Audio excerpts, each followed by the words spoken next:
आम्ही दोघी परत निघालो गावाला, म्हणजे माऊच्या मामाच्या गावाला चाललो आहेत आम्ही, माझ्या मम्मीच्या इथे. नंतर आमच्यासोबत तसं कोणी नव्हतं, माऊ आणि मी दोघीच आम्ही निघालो होतो घरातनं. आमचा आज प्रवास बसने होता.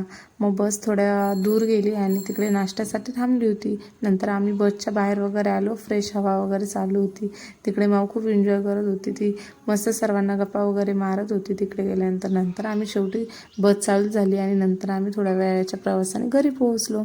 इकडे माऊ सगळ्यांसोबत एकदम मिक्स झाली होती. ह्या दोघी तिच्या बहिणी आहेत, माझ्या बहिणीच्या मुली, माऊच्या मावशीच्या मुली. आणि आम्ही घरी वगैरे गेलो, नाश्ता वगैरे केला आणि रात्रीच्या टायमिंगला आम्ही यात्रेमध्ये गेलो. इकडे गणपतीची यात्रा लागली होती. तसं मी माऊला घरीच सोडलं होतं, कारण की रात्र खूप होते आणि थंडी पण खूप वाढली होती त्यामुळे. आणि हा आहे पप्पू, माऊची बहीण, आणि हा आरू आहे.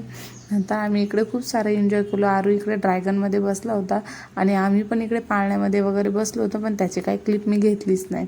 नंतर शेवटी इकडे आम्ही ह्या ड्रॅगनमध्ये माऊचे मामा आणि चू बसली होती. नंतर थोड्या वेळाने खेळून वगैरे झालं आणि आम्ही इकडे नाश्ता करायला आलो. थोडंफार आम्ही इकडे खाल्लं, पावभाजी, मंचुरियन वगैरे, तशी टेस्ट इकडे भारी होती. आणि मग नाश्ता वगैरे झाल्यानंतर हे घोडेसवारी केली आणि घरी निघालो.